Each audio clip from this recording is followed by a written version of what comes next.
فرض غسل کا طریقہ۔ غسل فرض ہو جائے تو صرف جسم پر پانی بہانے سے پاکیزگی حاصل نہیں ہوتی، بلکہ شریعت کے مطابق غسل کرنے سے ہی حاصل ہوتی ہے۔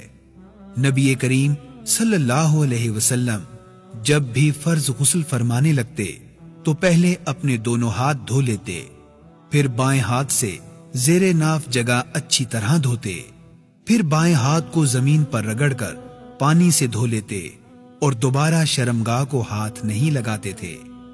پھر آپ صلی اللہ علیہ وسلم وضو کا آغاز کرتے، دونوں ہاتھ دھوتے، کلی کرتے، ناک میں پانی چڑھا کر صاف کرتے، چہرہ دھوتے، دونوں ہاتھ کونیوں سمیت دھو لیتے، پھر اپنے ہاتھوں کا چلو بنا کر سر پر 3 بار پانی ڈالتے اور بالوں کی جڑوں تک پانی پہنچاتے، پھر سارے بدن پر پانی بہا لیتے، آخر میں پاؤں دھو کر غسل ختم کر دیتے۔ کبھی آپ صلی اللہ علیہ وسلم جسم پر پانی بہانے سے پہلے وضو کرتے ہوئے اسے مکمل کر لیتے تھے۔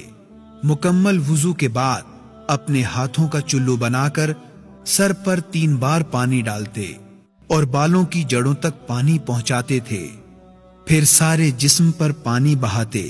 اور غسل ختم کر دیتے تھے۔ پیغام ٹی وی کے منفرد اسلوب اور مستند معلومات پر مبنی بے شمار دینی اور تعلیمی ویڈیوز دیکھنے کے لیے ہمارا چینل سبسکرائب کیجیے اور ہماری نئی ویڈیوز سے اپڈیٹ رہنے کے لیے بیل آئیکن پر کلک کیجیے۔